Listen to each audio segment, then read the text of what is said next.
جی مولانا صاحب. بسم اللہ الرحمن الرحیم نحمدہ ونصلی وسلم علی رسولہ الکریم. حضرت علی کرم اللہ وجہ الکریم، ان کی ایمان کی جو کیفیت تھی، فرمایا کرتے تھے کہ اگر یہ جنت بما نعمتوں دکھائی جائے اور جہنم دونوں سے پردے ہٹا دیں تو میرے ایمان میں ذرہ برابر بھی اضافہ نہیں ہو سکتا. ایمان کے اس درجے پہ پہنچے ہوئے تھے.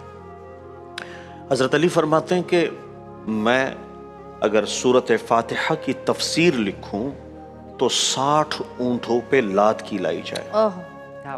حضرت علی ایک دن عشاء کے بعد بسم اللہ الرحمن الرحیم کی بے پہ بیٹھ گئے. بے، الف با تا، تو جو با ہے نا اس لفظ پہ اس کی تفسیر بیان کر رہے تھے. تو وہ با انہوں نے اتنا بیان کیا کہ فجر کی اذان ہو گئی. اور اب الف با یا الف بے اس سے سین پہ نہیں پہنچے تھے اور فجر کی اذان ہوئی تو انہوں نے کہا نماز کی تیاری. حضرت علی سے پوچھا گیا آپ عبادت جنت کے شوق میں کرتے ہیں یا جہنم کے خوف سے؟ حضرت علی فرماتے ہیں نہیں، میں نہ جنت کے شوق میں کرتا ہوں نہ جہنم کے خوف سے کرتا ہوں. میں عبادت اسی لیے کرتا ہوں کہ وہ رب عبادت کے حقدار ہے. حضرت علی کے علم کا، حضرت علی کے عمل کا، حضرت علی کے تقوی کا، حضرت علی کی طہارت کا، حضرت علی کی دلیری کا، حضرت علی کی شجاعت کا. حضرت علی اس مقام پر ہے اس وقت کائنات میں جن کے علم کا احاطہ کوئی نہیں کر سکتا. حضرت علی وہ عالم ہیں جس سے علم کے دریا اس وقت پوری کائنات میں چل رہے ہیں اور لوگ اس سے مستفید ہو رہے ہیں.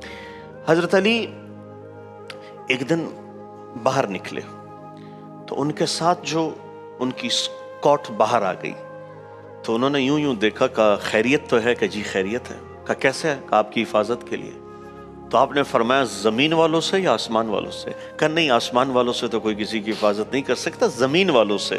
کہا چلے جاؤ یہاں سے، چلے جاؤ، مجھے تمہاری کوئی ضرورت نہیں. کہا کیوں؟ کہا جو فیصلے اوپر ہوتے ہیں اس کا ظہور زمین پر ہوتا ہے. حضرت علی سے پوچھا کہ زندگی میں کوئی ایسی شب جس میں آپ نے بڑا سکون، بڑا ایسا آرام کیا ہو؟ تو فرمایا جی وہ وہی شب ہے جس شب رسول اللہ صلی اللہ علیہ وسلم نے اپنے بستر پہ مجھے سلایا اور اس قول کے بعد کہ اے علی کل ملاقات ہوگی. تو مجھے یقین تھا کہ کل ملاقات ہوگی اور 100 ننگی تلواریں بار لے کے لوگ کھڑے ہوئے اور وہ آرام سے کہا مجھے یقین تھا کہ کل رسول اللہ صلی اللہ علیہ وسلم سے ملاقات ہوگی. یعنی سوال ہی نہیں پیدا ہو سکتا کہ یہ لوگ مجھے کوئی شر پہنچا سکے. آپ کے پاس ایک خاتون آئی تو آپ کے غلام سے کہا کہ حضرت علی سے عرض کریں مجھے تھوڑا سا شہد چاہیے. تو حضرت علی نے پوچھا کیا لے کے آئی ہے؟ کہا امیر المؤمنین ایک پیالہ لے کے آئی ہے. کہا پیالہ لے کے آئی ہے، لے آؤ. پیالہ دیکھا تو حضرت علی مسکرائے اور فرمایا یہ سارا مشکیزہ اس کو دے دو.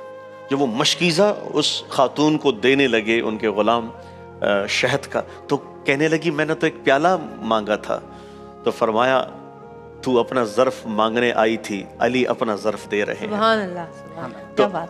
حضرت علی اس علم کے مقام پر تھے جس کے لیے آج کوئی نظیر نہیں پہنچ سکتی. حضرت علی کے بارے میں حضرت عمر کا فرمان ہے، کہا کہ مدینہ میں کسی نے کہا کہ حضرت علی جیسا فیصلہ مدینہ میں کوئی نہیں کر سکتا. حضرت عمر فرمانے لگے کل جمعے کا دن ہے، میں خطبے میں اس کا جواب دوں گا. تو جمعے کے دن حضرت عمر خطبے پہ آ کے کھڑے ہوئے اور فرمایا لوگو کل ایک سوال ہوا تھا کہ مدینہ میں حضرت علی سے بہترین فیصلہ کوئی نہیں کر سکتا. میں عمر بن خطاب کہتا ہوں کہ پوری کائنات میں علی سے بہترین کوئی فیصلہ نہیں کر سکتا، پوری کائنات میں. اور حضرت عمر فرماتے تھے اللہ مجھے ایسے مشکل مسئلے سے بچائے جس میں حضرت علی اس کے حل کے لیے موجود نہ ہو. اور پھر فرمایا کرتے تھے اگر علی نہ ہوتے تو عمر ہلاک ہو جاتے. اور حضرت عائشہ فرماتی ہیں کہ میں نے اپنے والد سے کئی دفعہ سنا کہ علی کے چہرے کو دیکھنا عبادت ہے. سبحان اللہ.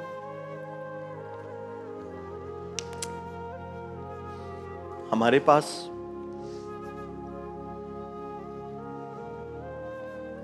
صرف نفرت ہے. اللہ صاحب ہمارے پاس کچھ نہیں ہے. ہم ایک دوسرے سے لڑ رہے ہیں, ہم ایک دوسرے کے دستوں گریبان ہیں. ہم نے اس مقدس گھر کو نہیں دیکھا جو کتنی دفعہ ٹوٹا ہے. حضرت علی جیسا شاہ سوار جسے میدان جنگ میں ہرانا آسان کام نہیں تھا. پوچھا جاتا تھا کون آ رہا ہے, کہاں علی آ رہے ہیں, جس پہ وار کرنا آسان نہیں تھا. لیکن غموں نے جب گھیرا, دکھوں نے جب گھیرا, بے وفائیاں جب ہوئی اور سینہ غم سے حضرت زرار کنانی فرماتے اور حضرت کمیل کہ میں نے حضرت علی سے زیادہ رونے والا کسی کو نہیں دیکھا, میں نے حضرت علی سے زیادہ غمگین کسی کو نہیں دیکھا, میں نے حضرت علی سے زیادہ پریشان کسی کو نہیں دیکھا. اور وہ فرماتے تھے آئے رسول اللہ کاش آپ ہوتے, کاش آپ ہوتے. اور وہ فرماتے جب کہ میری طبیعت خراب ہوئی, حضرت علی فرماتے میں بیمار ہو گیا, میں نے عرض کیا یا رسول اللہ شاید میری موت کا وقت آیا ہے. تو رسول اللہ فرماتے اے علی آپ کی موت ایسے نہیں ہوگی. کہ کیسے ہوگی؟ کہ جب سر کے خون سے داڑھی رنگین ہو جائے پھر آپ جو. جب دکھوں نے گھیرا علی کو نا تو حضرت علی اپنی داڑھی پکڑ کے کہتے تھے اے داڑھی تو کب رنگین ہوگی. اپنی سفید داڑھی کو پکڑ کے کہتے تھے اے داڑھی تو کب رنگین ہوگی. میں آج جنہوں نے داخل ہوئے اور ابن ملجم جب وار ادھر ہوا, علامہ صاحب وار ادھر ہوا, نماز پڑھا رہے, نماز کے دوران جب دیکھا داڑھی رنگین ہو گئی, کہا فزت رب کعبہ کی قسم علی کامیاب ہو گئے.